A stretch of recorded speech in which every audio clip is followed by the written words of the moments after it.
Good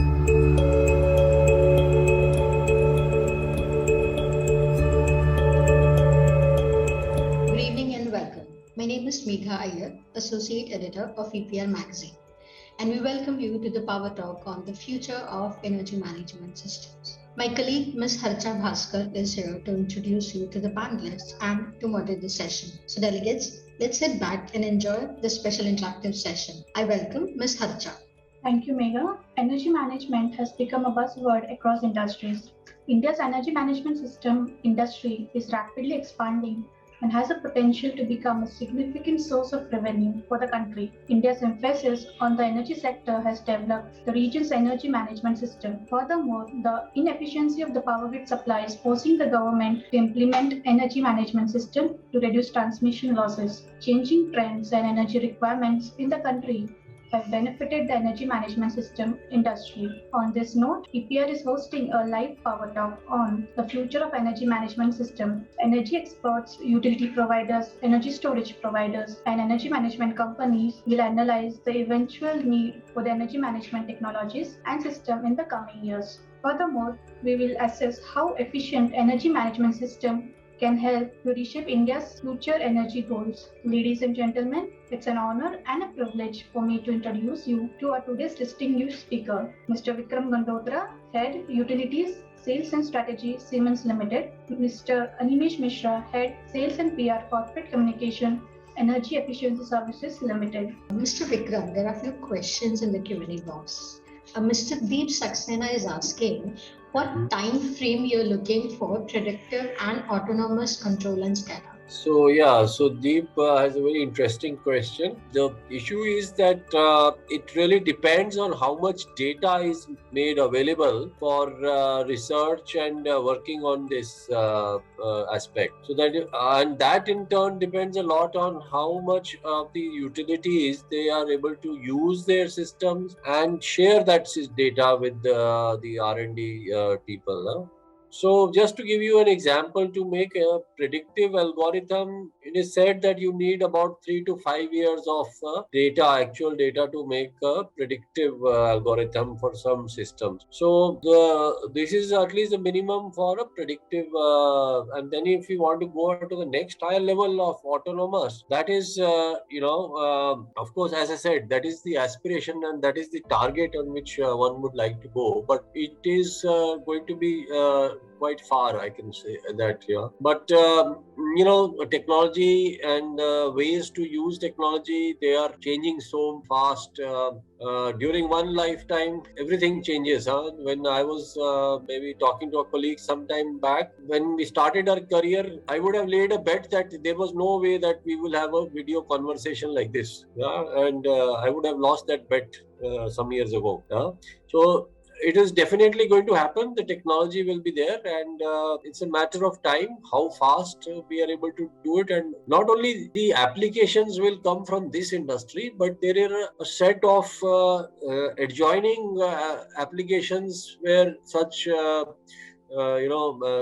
sweet sauce comes, and that is where everything happens together and the new use cases are defined and used. Yeah, so we'll wait for that. Thank you so much, Mr. Vikram, for addressing that. I hope Mr. Deep is satisfied with your response.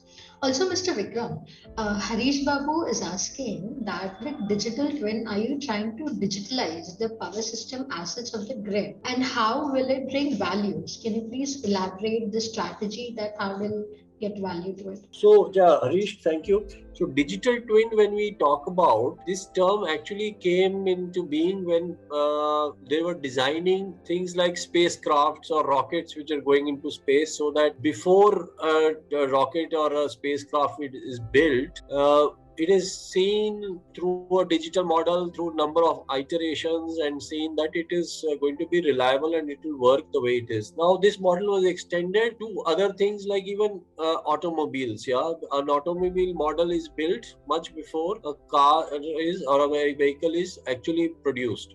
So it sees things like how the cables are going to go, how the doors are going to open, will they foul with some other part, etc., etc., etc. Now, this was about the physical world which is there, and then what we are seeing is that in the power electrical world, we have also our models. We have models of the entire grid. For example, the transmission grid. We have got a PSSC software in which the entire country's transmission network is modeled. Now, what we are saying is that we are going to extend that sort of model or modeling of the electrical network to a much more deeper way into the way how loads are going to behave, and also how distributed generation and renewable generation is going to behave, so that we will have lots of models to study and come up with the use cases under which we can say that if there are some unforeseen events which happen in the grid, then how will we recover and how will the grid function? That is one, for example. Another digital model of the electrical network is how will the electrical network be laid in the most optimum manner for new developing cities and new areas of cities which come up, so that it is reliable, it is economical, and is also environment friendly and also aesthetically much nicer. So this is the sort of digital twins that we can see that we will create. Sitting here in, say, a location today, I am able to chat with you so fluently, and as we are just sitting across the table. Similar way, I can have experts who are using models of a substation which is located maybe thousands of kilometers away, and trying to analyze what is happening and guide the people who are there, operate in a safer way if there is a problem which they are not able to solve. So that is possible if we have a digital model of the substation or of the network or even of the low voltage grid. Yeah, I hope that helps to answer your question. Thank you so much, Mr. Vikram, for addressing that too. I hope Mr. Harish is satisfied with the aforesaid details.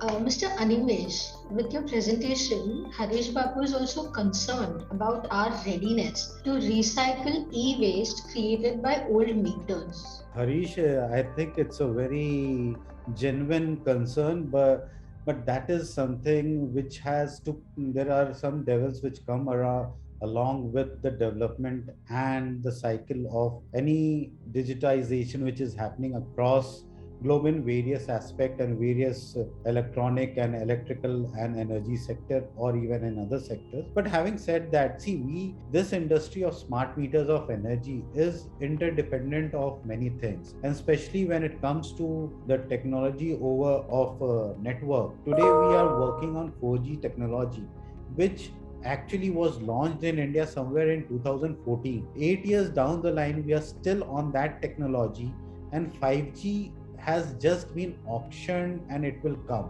Similarly, the policies around the two dual operator or multiple operator, which will require upgraded metering system, is still being formulated. And the journey of in India, if we talk about only India, not the world, we are right now not even reached 100 million figure, that is or maybe a 1 crore figure in smart metering. So it's a long, and this can be seen as that all the equipment which we are deploying are currently, which will be there for next, say, a decade or so. And every equipment which is coming in today with technology has at the best some kind of inbuilt upgradation model which is there. And most of the system of smart metering today is it gives out the meter readings and all that. The backbone which was explained by my esteemed colleague, which is more on the application and software part, which is there, that is going to get upgraded, and the e-waste would not be generated over there, but maybe soft waste would be there, which I think can easily be handled today with cloud computing and other technology development. Thank you, Harish. I hope that is answered. But yeah, agree to that. There will be e-waste in future, but slowly and steadily we'll tackle that also. Thank you, Mr. Anivesh, for addressing that. Mr. Vikram, you spoke about EV. So what kind of upgradation is required for the massive layout of EV charging stations from the utility perspective? So this is typically a solution which will depend again on number of socio-economic, let's say, reasons or factors. Yeah? So it depends on how many people actually start using electric vehicles, in what time frame, what is their behavior in terms of charging of their electric vehicle. Would they like to, charge it home, or will they like to charge it at a charging station or at their office, or is it that they would prefer to exchange a battery, use a vehicle where it's swapping, which is a possibility as compared to charging of it. So these are things and questions which will be answered in the coming times. But one thing is for sure, yeah, for mass transit like electric buses, the challenge is not so much, because the point at which it will be charged, the place where it will be charged, and the time when it will be charged is pretty predictable. Both are quite predictable. So it is more or less easier for a utility to arrange for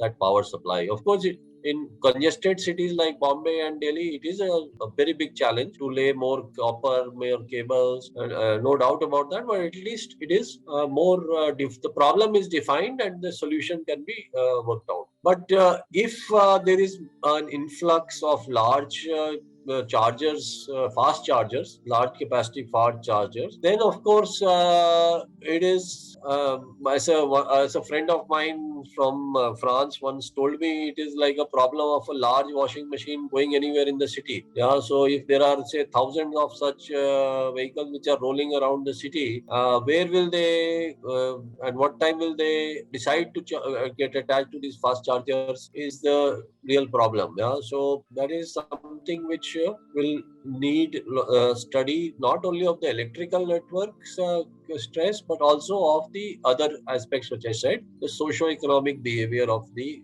people who will be there. And there is no doubt that the distribution networks need this more investment to be able to cater to this load. I mean, why are we afraid of even talking about it, that there will be more investment which is needed? Just see the shift. Today, if petrol is the fuel, or yes, gas is the fuel, we have an entire industry which is working towards bringing that fuel to the petrol pumping station. Yeah, or petrol sales station. You have tankers, you have trains, you have got pumping lines and whatnot. So if we have to strengthen our electrical network to bring in enough power, reliable power, to meet the needs of mobility, let's be honest and say that yes, this is a replacement to that industry, and there will be an investment, and happily do that.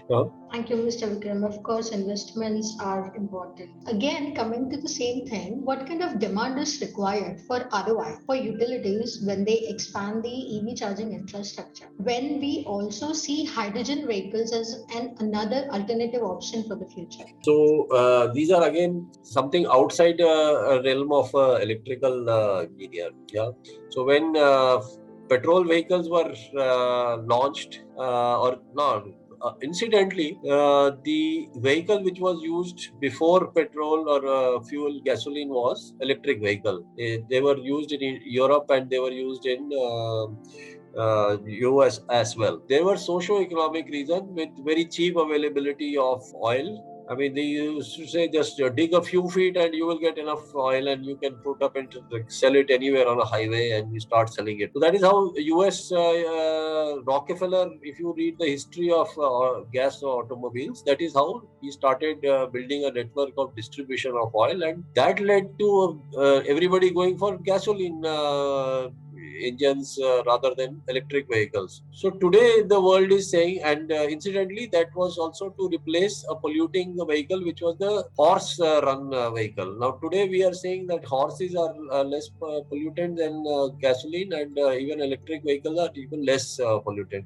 So these are socio-economic and reasons which will there be there. And as far as ROI is concerned, my personal opinion is that if something is inevitable, then one has to look beyond the immediate ROIs. You see, it would be more of a chicken and egg story in the ROI segment of, if we talk about something away from smart cities also, and EVCI and electric vehicle. If you have more electric vehicle on the roads, the ROI will be faster. If you don't have more electric infrastructure for charging, there will be less cars. So it's a kind of a thing which comes first. But yeah, one thing which is advantages in that industry is it can be it is the only automobile which can be refueled. If you say at your home, you can refuel this thing at your home overnight. You keep a charge. I am using an electric vehicle and I charge it overnight, and I have never got a reason to go to a electric vehicle charging infra. So all these will add to the ROI, and it would be difficult. But the better part to the consumer is the driving an e-vehicle, the cost of per kilometer is down to less than 2 rupees, even less than that. If you use it at the optimum things, like India mein we all say ki kitna deti hai kind of theory of Maruti, if you say, so it gives you less than 2 rupees per kilometer an electric vehicle, which is what I think would be there. And EVCI has to be something which government is promoting, and it will be there. And also back end, when it is requiring the electrical infrastructure which is required for transformer to be there of a particular kV, it has to be there. So everything will be there, and lot of things will be a multiple factor to it. But yeah, government policy has to be more towards justifying the ROI than ROI, which would be plain and simple getting out of the money which one spends. Of course, thank you so much, Mr. Vikram and Mr. Animesh, for elaborating on this very important aspect for EVs. Mr. Animesh, you also mentioned about smart meters' contribution to energy management in your presentation. So I wanted to ask you that how will tariff play a role here in energy storage and energy management and realize our efficiency goals? See, tariff always has to be in a country like here, where we will be having more than 80% of population migrating to basically urbanization by say 2047, which is the target, and there will be low of rural folks living. So what happens that the consumption of anything is dependent on the tariff, and vice versa, the tariff is more prone with that. In energy storage segment per se, it will be not on the part of the supply, but it will be more on the part of the consumption. Energy tariffs are more always on the part. See, production, if you see today what an electricity producing cost would be at either a hydropower or a thermal power or a gas power or even RE power, which has brought down the cost to less than around Reva, which is around 2 rupees per kilowatt. But the transactional cost of making that energy reach to a person makes it up to 7 rupees something. And then there are subsidies which are added by the government. Now, what happens here is that the tariff is obviously now what is the policy of the government today. Our main policy and focus area is making entire India 100% electrified. In that case, the tariff is more on a consumption pattern, and whatever is my policy for making the electricity reach the last mile today still in places like northeast and in northern parts of India, you have more power which is done supplied through diesel and petrol and not by the grid. So the grid connectivity, once it will be there, and then you have the energy storage which is going to be best, which is going to be the changing aspect of the entire energy consumption once solarization also happens by 2030, which is the target of Modi ji. Then the aspect of tariff and interoperator changing will take place more evident and impact the tariffs. Today, the tariff is impacted more by our government's policy of making it reach the last mile. Thank you so much, Mr. Animesh, for addressing that. Mr. Vikram, how do you look at the challenges in maintaining data security in the due course of integrating energy management systems into the power network? So there are two or three aspects. So one aspect is, of course, ensuring that the systems are not hacked. This is a very major issue, no doubt about it, because the it's like you are running after a ball, and the ball has got a motor and it is also moving in front. So every time you think you have reached it, you maybe for some time it will be with you, but it will still move ahead of you. So or maybe running after a ball which is going down a mountain. So it is difficult thing to control, but there is no other way. We have to control it, limit it. We have to build in firewall, we have to build in security, we have to most important, follow hygiene of how to handle the networks and the data which is there. So that is about the hacking. The other is making the consumer data available to other say people who are doing market research or some other research. So that is a very sensitive issue, and I think the government should or will take care of that appropriately, that this data which is owned by the owner of the data, which is the consumer itself, how and in what form, up to what form it can be made available to the other people. You saw recently there was a lot of hue and cry. IRCTC last month or something, they came up with a proposal that they will make this data for commercial use, and there was a lot of hue and cry about it. So same is the case with personal data, which is there which is captured by the smart meter, or for that matter any meter. That data is always available, and that has to be very prudently handled and seen that what is acceptable to the owner of the meter or owner of the consumer, whether he agrees to part with that or not. Only then, I think. This is my personal view. I don't know, maybe Animesh has a better view on this topic. Data security is something which comes with lot of concerns, and initially the telecom companies also got into it, and they had connectivity which was being provided, which could actually stop the firewalls which were there, which could stop any virus attack on that level. In fact, as my colleague mentioned, Vikramji, that IRCTC was saying that they will share their data.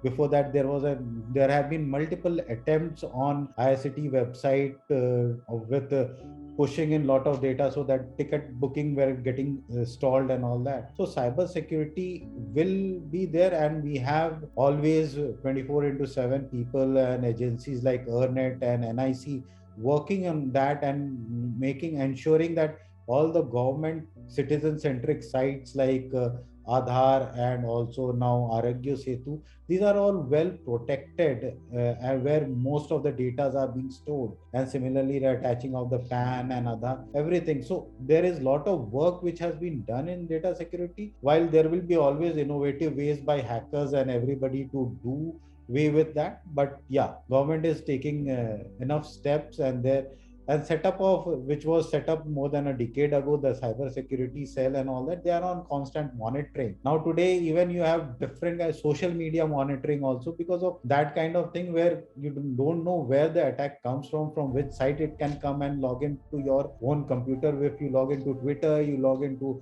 Gmail, you log into Yahoo, you can, that has been there for that system. And even your phone which is attached to your smart meters, that can be hacked if it is not properly secured. So it is a concern, but it is also being addressed at all the level. At my level, ESL has its own security. At Siemens level, I believe there will be their own security wall which would be there. Similarly, all the software providers provide that, and overall then the main consumption which is happening, say by a government portal, it will have its own security. So data is fairly secure. It's only 1 or 2% which is hacked or attacked, which goes through it. But still again it is reworked and fastly reconciled immediately today.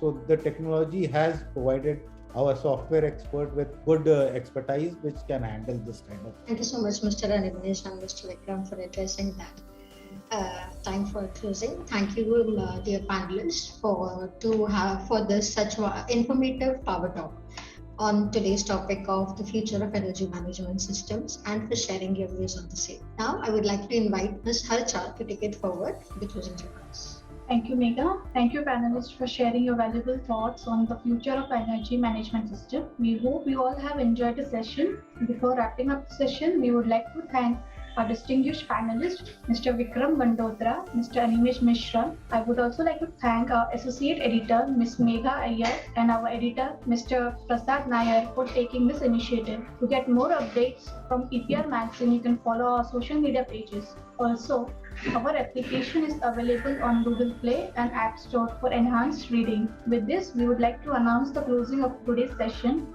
I request you all stay tuned for more such sessions. Thank you and goodbye.